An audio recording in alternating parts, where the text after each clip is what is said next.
Spoiler warning for all of these games on screen, both the background footage and as actual talking points in this essay.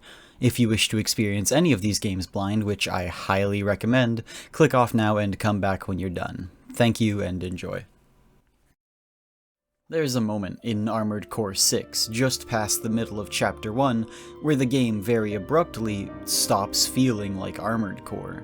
You've spent the last hour or so fighting helicopters, tanks, and rival ACs. You're getting used to the scale of Rubicon. Buildings are only slightly taller than you. Massive outposts in corporate cities stretch across the horizon. Even though you're piloting a 10-meter tall war machine, after a while, it all begins to feel normal. And then you're given the contract to destroy the weaponized mining ship, which, on the face of it, is no different to the corporate sabotage you've been contracted to do the entire game. And then you get to see it. The horizon. It's walking. For a brief few minutes, every intuition the game has spent building completely collapses. Your armored core doesn't feel like a giant anime robot. You, feels like an insect. Your objective is to climb a plodding mountain, attacking weak points as you make your way across it. And the strangest thing happens. I realize that I've fought this boss before.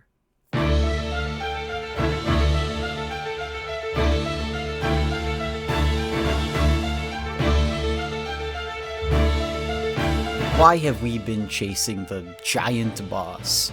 To explain why these moments work, we do have to leave video games for about 200 years. During the Romantic period, artists and philosophers became fascinated by a particular feeling they called the Sublime. Today, we use Sublime to mean something beautiful, but that's not quite what they meant. Beauty is comfortable. Sublime is not. Edmund Burke described the sublime as the feeling produced by things that exceed our ability to comprehend them. Mountains, endless oceans, things so enormous and so powerful that they inspire equal parts awe and terror. Not terror in the I'm going to die way, it's usually expressed. Terror in the face of insignificance. The realization that the thing standing before you is so vast, so ancient and indifferent that your own existence barely seems worth acknowledging. It's the feeling of standing beneath a mountain range, looking out across the open ocean, or finding yourself for the first time in your life looking up to see the top of something. You aren't in immediate mortal danger, but if you were, it wouldn't even register set against the vast canvas of the earth before you. The Romantics became obsessed with capturing this feeling. If you've ever seen Caspar David Friedrich's Wanderer Above the Sea Fog, you've already seen the most famous example. The center of the painting is the titular lone wanderer, standing triumphantly atop the cliff, but he isn't the subject of the painting. The mountain range is, the endless sea of clouds. The traveler exists only to give us a point of comparison, to remind us how impossibly small a single human being is set against the world around him. That's the idea of the sublime. The sublime isn't about making the mountain seem big. Mountains are already and self-evidently big. It's about making you feel small. That feeling cannot be communicated by simply making something bigger. It has to change the way you perceive yourself in relation to it. I can look at big things just fine. It takes something truly humbling to recapture the feeling of Shadow of the Colossus. Shadow of the Colossus didn't invent big bad guys. Video games have had dragons and mechs figured out since forever. What they hadn't figured out is making the player feel insignificant. That's a surprisingly difficult problem, because the sweeping majority of games are, almost by definition, power fantasies. Whether you're Doom Guy, Kratos, or Raven, the player occupies the center of the universe.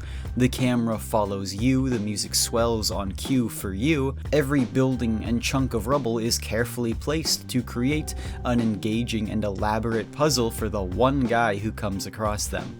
That guy, of course, is you.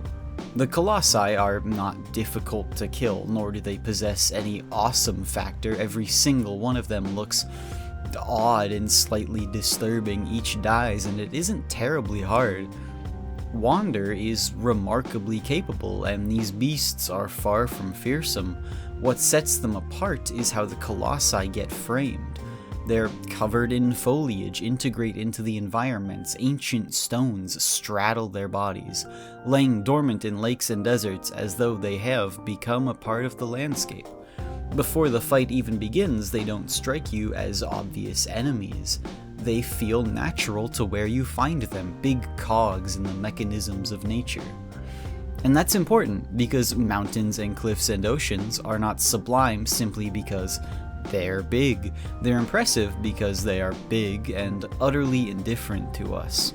A mountain doesn't become meaningful when someone climbs it. It was there long before we arrived, and it will remain long after we've left. The sublime emerges from that indifference, from recognizing our complete and utter insignificance. At the end of Shadow of the Colossus, it's revealed the Colossi were the prisons containing the shattered remains of the immortal Dorman. They are not the giant kaiju monsters thumping around the countryside we believed. They are the monuments of a something both powerful enough to seal an immortal shadowy entity and old enough to predate Wander by centuries, perhaps millennia. Upon death, every colossi collapses with the weight and energy of their scale. The camera lingers on the dust as they explode into black viscous tendrils. It doesn't feel like defeating a boss. I don't know what this feels like. Every colossi has a very natural, lumbering gracefulness down to their last moments. They are creatures older than you could possibly comprehend, in service of containing a power beyond that Wander will ever know, and it shows. Slaying them, watching them wail like beasts and collapse like buildings. The game makes very clear you should not be hunting these creatures. And that feeling, that's why the Colossi never really occupy the role of boss in the traditional video game sense. They're closer to wonders, ancient forests, mountains, cathedrals. They are persistent and individual, beautiful in a sense, not things that exist for you, the player, to defeat and collect a reward from. You are rewarded, but their deaths are melancholic. Wander is not the center of the universe. He's manipulated by someone stronger into killing things that otherwise would not have paid him any mind. And I think that's quite genius of Shadow of the Colossus's design. The game doesn't just make the Colossi larger than the player, it completes a history and world, fast forwards a few thousand years, and then plops you into it. You feel like a foreigner stepping into something that you are woefully unprepared for. You get a sense that there are things in this land that go far beyond yourself. You are wandering into a place that will outlive and outgrow you 100-fold had you given it the chance. That's an incredibly important aspect of Shadow of the Colossus. It is simply not enough to make the player physically smaller if everything still feels like it exists for them. Evoking the sublime of Shadow of the Colossus requires you to create a world that feels like it could exist without the player. Which is convenient, because mankind is dead. Blood is fuel, hell is full.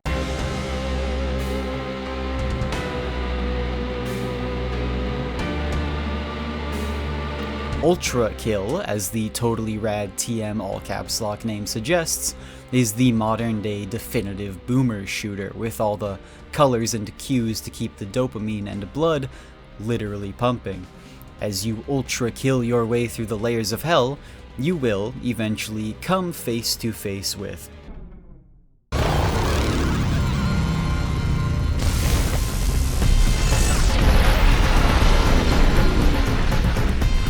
like antennae to heaven, the 1000 THR Earth Mover haunt the Violence Layer, an enormous walking fortress built by humanity during its final war. machines so destructive that they rendered all previous conventions of warfare obsolete.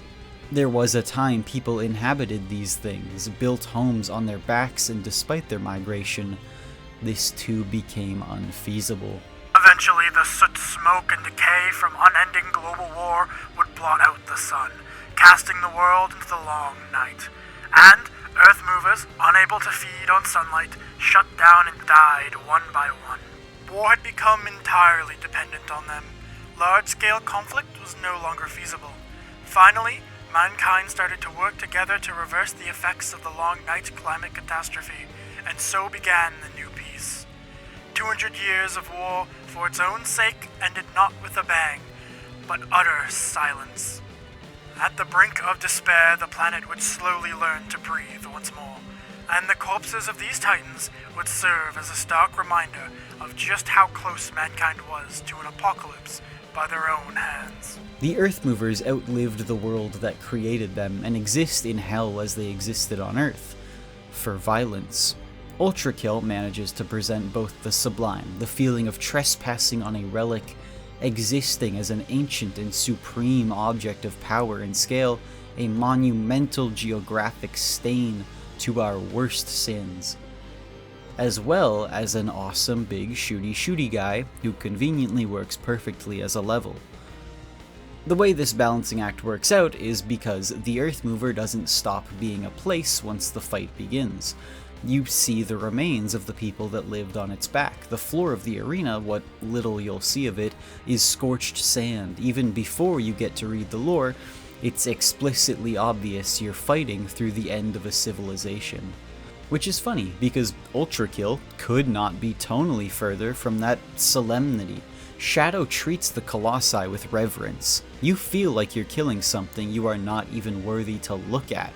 You feel desperately out of place and violently insignificant. ULTRAKILL treats the Earthmover like the coolest thing imaginable. Blood is fuel, hell is full. Every encounter is just an excuse to go faster and ultra-kill harder, and yet still it manages to inspire awe. For a second, you saw the end of the world and you felt small. That's why these encounters continue to resonate. It doesn't matter what or who you are. The instant, if only for an instant, you inhabit something impossibly larger than yourself, whether it be back before we had games, the mountains and divinity of nature, or a colossal sky-blotting war mech, you're standing in a shadow all the same.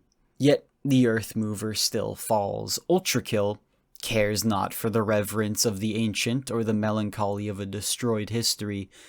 You can go get that from the lore, chump. You are a machine. You will do as God, or well, whoever intended. It's wonderfully done, a beautiful inspiration of utter triviality in a game where you best angels and slay leviathans. You might be powerful, but the ceiling is always above you. If you've noticed any one through line of the Sublime, it's nature. Even when we build our own monuments, we instinctively connect them to the natural world. Mining platforms, scorched earth, Shadow of the Colossus carries with it an intense environmental message. Even when we take to the real world, our words for conveying mankind's scale are ecological. Cities are concrete jungles, people are talked about in waves. Scale is easiest to comprehend when we borrow the language of the earth. In the Romantic period, it was discussed in conversation with oceans and mountains because, well, that's all they had. However, even now we continue to draw those comparisons, and that's because nature is the easiest thing in existence to make feel indifferent to us. The earth does not care about you. Its features cannot express themselves. Indifference is the quickest route to expressing insignificance. The earth doesn't exist to be observed. It simply is. And when developers want to recreate that same feeling of insignificance, they almost always end up borrowing from nature. Not necessarily because they are directly thinking about Edmund Burke or Caspar David Friedrich while designing a boss encounter, but because the intuitive feeling of the Sublime is a universal one, and as an artist, these people come to the same artistic conclusion. In evoking the Sublime, they make the point of view of the audience an insignificant one. In games, this presents itself as making it feel as though the boss or object would have been there regardless of the player showing up. That's why so many of these encounters stop resembling characters and start resembling landscapes.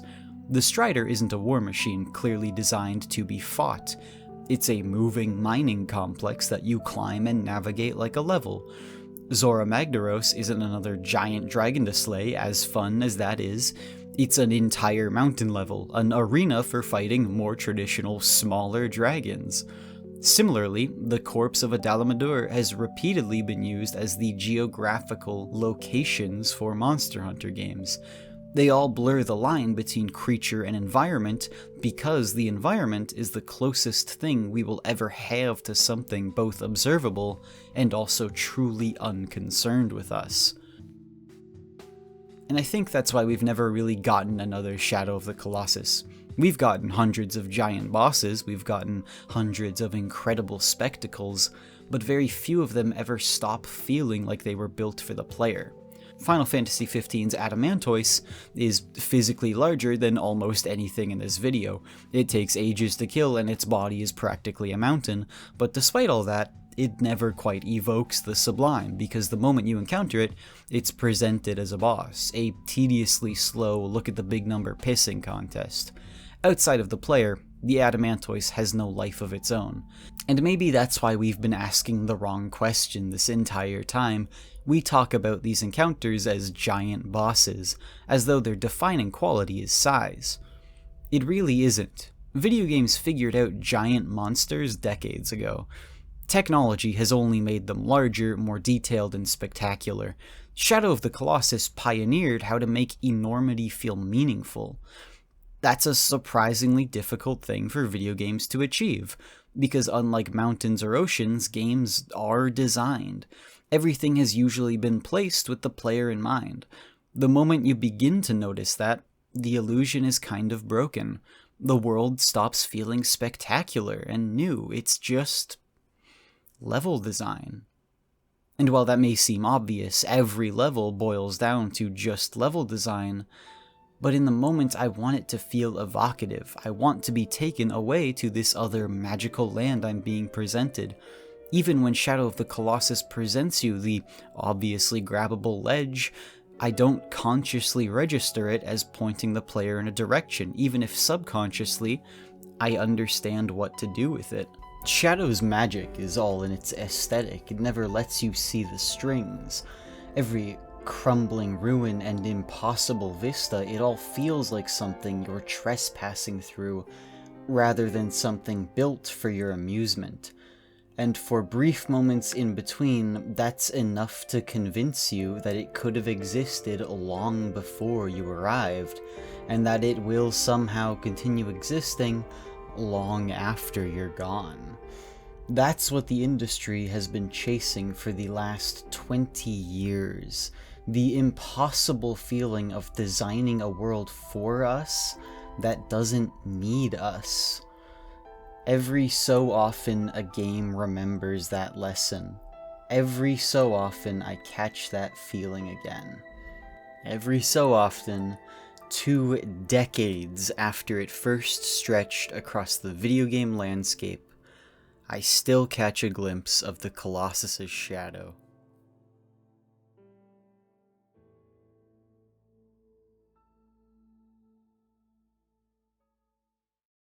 Hello, thank you for watching this essay. If you liked it, make sure to like and subscribe for more.